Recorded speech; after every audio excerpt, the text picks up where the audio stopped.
Kaedah yang saya showkan pada dunia perubatan dan diterima dalam guideline dan berita baik ini disampaikan kepada saya seorang profesor dari Singapura dan email saya.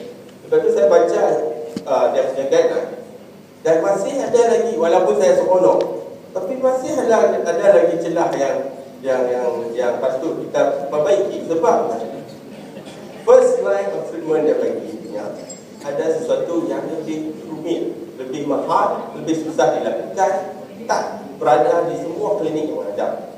Dan saya punya approach, benda itu senang yang tak ada side effect. Jadi saya lepas baca tu, saya tulis satu surat email balik ke dia, bagi tahu semua konsep tu dengan menyeluruh. Lepas tu saya tanya, pasal apa dia tak masukkan dalam first step in the guideline? Dia pun tak tahu nak jawab. Dia kata macam tu.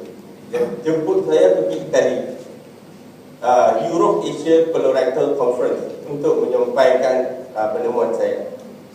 Masa tu saya terlalu seronok, meloncat-loncat dalam bilik. Mana ini saya GP, mereka jemput saya jadi speaker. Ya betul ini dream ke apa? Mimpi ke? Saya kata, mula-mula takut juga tak. Dia bagi kita topik, sebab orang yang pergi sana kebanyakan profesor-profesor yang mewakili universiti dia semua pergi sana, kat international.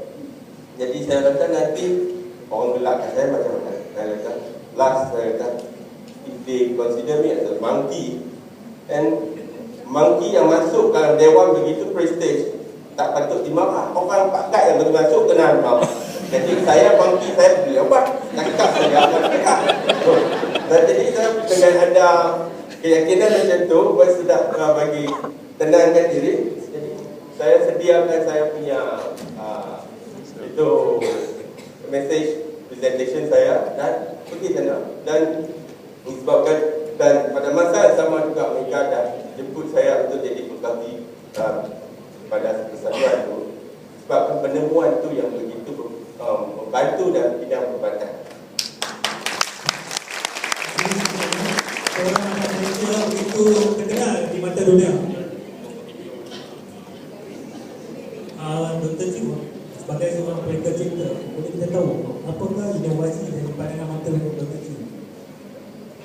Ya, mungkin saya beri peluang ini untuk share. Saya dari Persatuan Perubatan dan Persatuan Inovasi dan Rekan Cipta Malaysia, Malaysian Invention and Design Society. So, I think pada kita first kita kena faham apa itu kreativiti, apa itu inovasi, apa itu cipta. Kreativiti adalah daya minda kita, daya kita, kebolehan kita untuk menghasilkan sesuatu yang baru dan lain pada yang lain. Inovasi lebih menuju kepada aplikasi dia.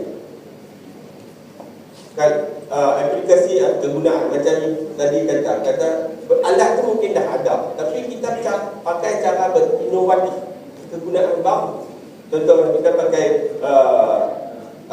sudu untuk kunci pintu supaya pencuri dari luar tak boleh masuk. Kita pacak dalam bangkit saja, tak ada mangga, kita bawa sudu saja. Itu inovatif. Dan invention adalah hasil kepada creativity. Invention hasil kepada creativity. Tak semua invention inovatif. Ada invention memang tak senonoh pun, nampak sekali kita boleh gelak saja, tapi kita tak mau alat tu. Jadi kita boleh faham, yang penting dalam tiga ni bukan invention, bukan creativity, adalah inovasi, kegunaan.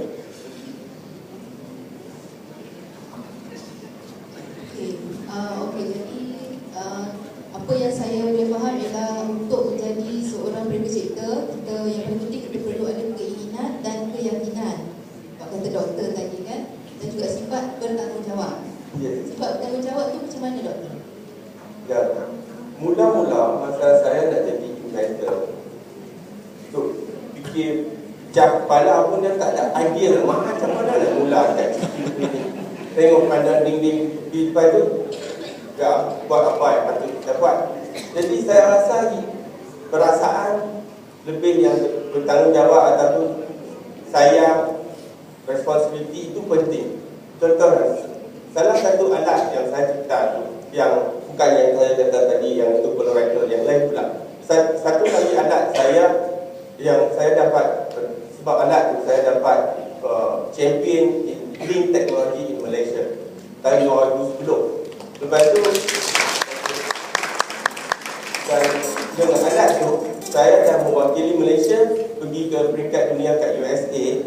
Masa tu saya seorang cuma first entry, wakil pertama dari perubatan yang masuk dalam Green Technology Competition. Di sana saya dapat end up top 5 in the world.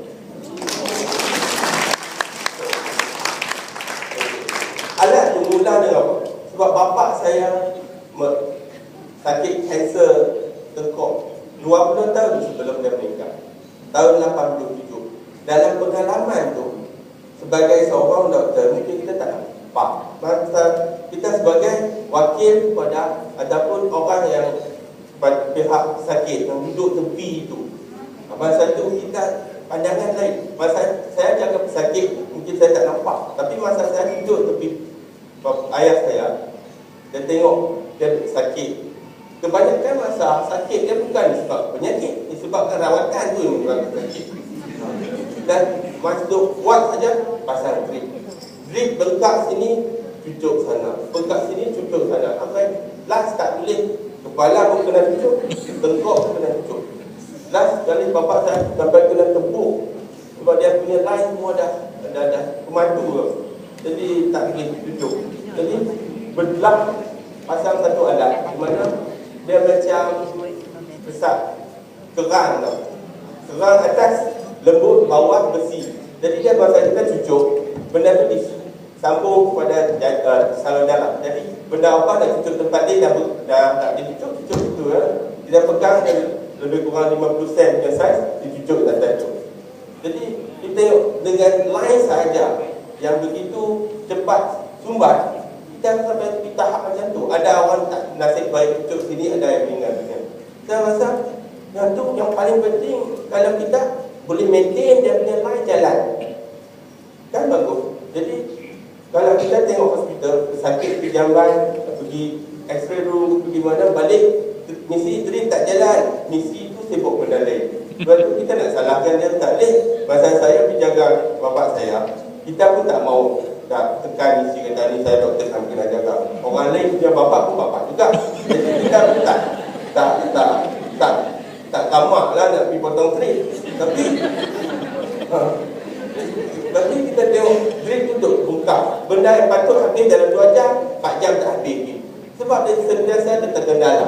Jadi saya terfikir satu benda, kalau saya boleh lancarkan itu dengan senang, misi akan senang. Jadi saya cipta satu alat di mana dia boleh lancarkan air itu begitu senang tanpa teknologi yang canggih. Sebenarnya teknologi macam teknologi itu mesin tebu, 2 roda lipat tube macam tu lah. Yang tu saya pergi sampai ke Amerika, top 5 in the world. Masa top 5 in the world,